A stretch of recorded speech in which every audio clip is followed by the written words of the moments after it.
Era pemerintahan waktu itu memang milik Abdullah bin Zubair sepenuhnya.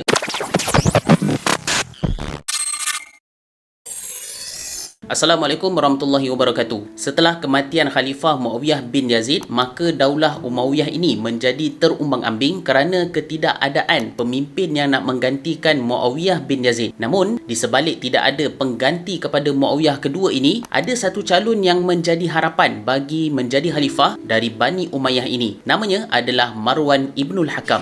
Baiklah, Marwan Ibnul Hakam ini ada pernah saya kongsikan peribadinya ketika mana di dalam kisah Perang Jamal. Setelah Perang Jamal ini selesai, Marwan ini terus tidak mahu melibatkan diri di dalam kancah politik. Seperti yang saya cerita sebelum ini, setelah selesai Perang Jamal, Sayyidina Ali bin Abi Thalib telah dilantik menjadi khalifah. Jadi, waktu itu Marwan Ibnul Hakam ini telah menyokong Sayyidina Ali sebagai khalifah dan beliau telah menetap di Madinah. Setelah Muawiyah bin Abu Sufyan dilantik menjadi khalifah menggantikan Sayyidina Ali setelah peristiwa Perang Siffin, Muawiyah telah mengangkat Marwan ini sebagai orang pentinglah dalam kerajaan Bani Umayyah atas sebab Marwan ini ada memberi jasa yang besar kepada Muawiyah ketika mana Perang Jamal berlaku dahulu. Sebab waktu Perang Jamal berlaku, Marwan ini menentang Sayyidina Ali. Cuma setelah habis peperangan Jamal sahaja, Marwan ini menyokong Sayyidina Ali semula.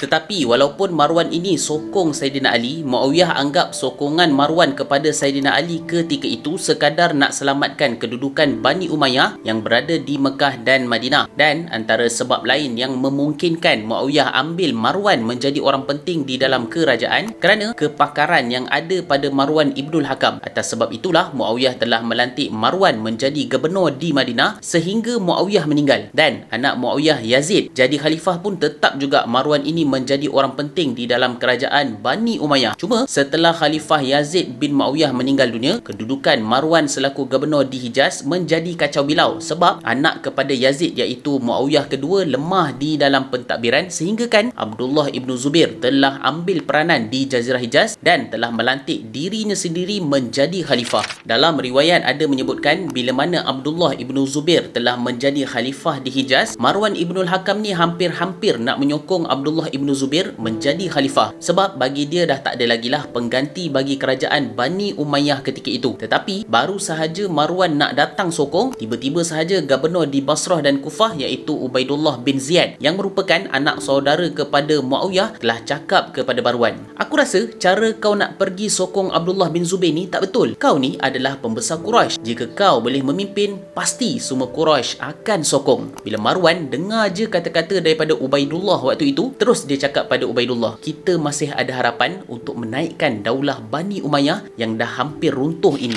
Jika dilihat waktu itu, Abdullah bin Zubair memang tengah kuatlah dari segi penyokong sehingga kan penduduk di Kufah dan Basrah pun turut sama menyokong Abdullah bin Zubair untuk menjadi khalifah. Jadi, waktu itu Ubaidullah bin Ziyad telah melarikan diri dan letak jawatan dari gubernur lantikan daripada Bani Umayyah. Ubaidullah tahu jawatan gubernur itu tak boleh lagi diteruskan kerana penduduk Kufah dan Basrah dah bagi sokongan penuh kepada khalifah baru iaitu Abdullah bin Zubair yang berpusat di Mekah dan Madinah. Negeri yang masih dipegang Bani Umayyah waktu itu hanya satu sahaja iaitu di bahagian Jordan yang diketuai oleh Gubernur Hasan Ibnu Malik. Menurut pendapat ahli sirah, era pemerintahan waktu itu memang milik Abdullah bin Zubair sepenuhnya sehingga kan ahli sirah mengatakan Ibnu Zubair ini layak menjadi khalifah di waktu itu. Dan ketika itu kerajaan khalifah di bawah pimpinan Abdullah bin Zubair ini telah melabel Marwan Ibnul Hakam sebagai pemberontak. Nak kata lamanya pemerintahan Khalifah Abdullah Ibn Zubair ini sehingga kan selepas beliau meninggal baru boleh khalifah Islam bertukar kepada Bani Umayyah. InsyaAllah pada video yang akan datang saya akan kongsikan bagaimana Marwan Ibn Al-Hakam ini dilantik menjadi pemimpin Bani Umayyah.